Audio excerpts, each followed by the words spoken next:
Sedentarismo. O sedentarismo é a falta ou ausência de atividade física, de movimento.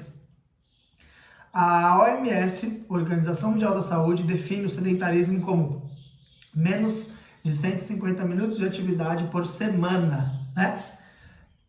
Praticamente 50% da população brasileira é sedentária, e entre os jovens e as crianças esse número é maior, chega perto de 70%, 80%. Eu gosto de definir e dividir o sedentarismo em 3 partes. Eu tenho uma teoria sobre isso e é sobre ela que eu quero falar aqui com vocês. Eu chamo de sedentarismo clínico, essa forma de enxergar o sedentarismo, né? Que é a diminuição ou a ausência de movimento, né? O excesso da posição sentada, pouco movimento no dia a dia, as pessoas que não praticam atividade física ou coisa do gênero. Mas essa definição nunca foi o suficiente para mim para definir se uma pessoa é ativa ou não, saudável ou não. Porque pensa comigo, imagina essa seguinte situação. Você é uma pessoa que se movimenta menos de 150 minutos por semana, tá bom? Aí você começa a se exercitar.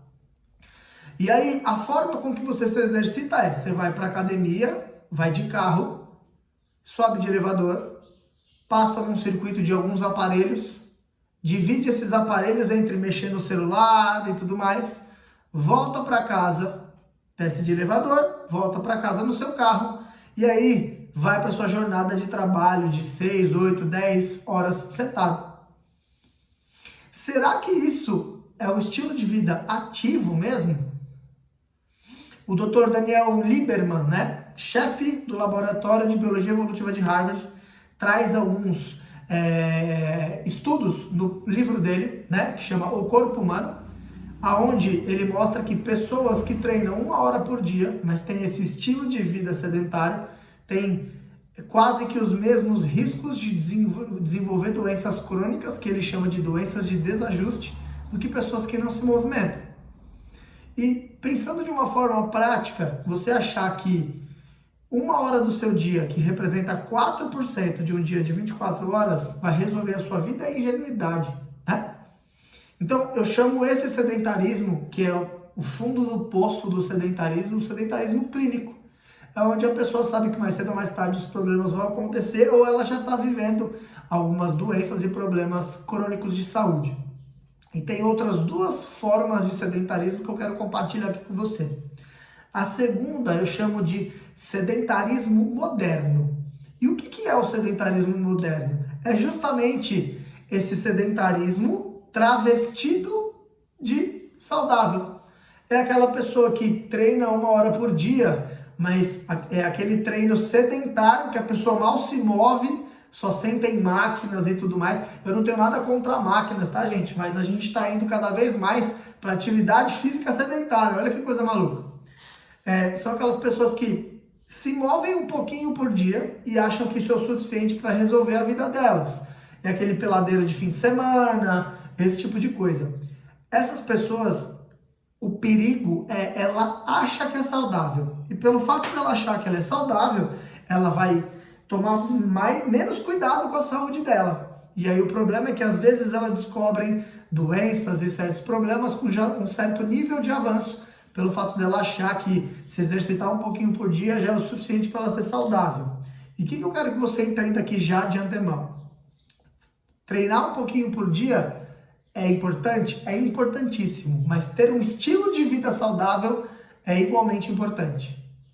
Então, se você faz exercício 1 vez por semana, ou se você faz exercício 10, 20, 30 minutinhos por dia, só que você passa o resto do dia sentado, nós temos um problema. Tá bom?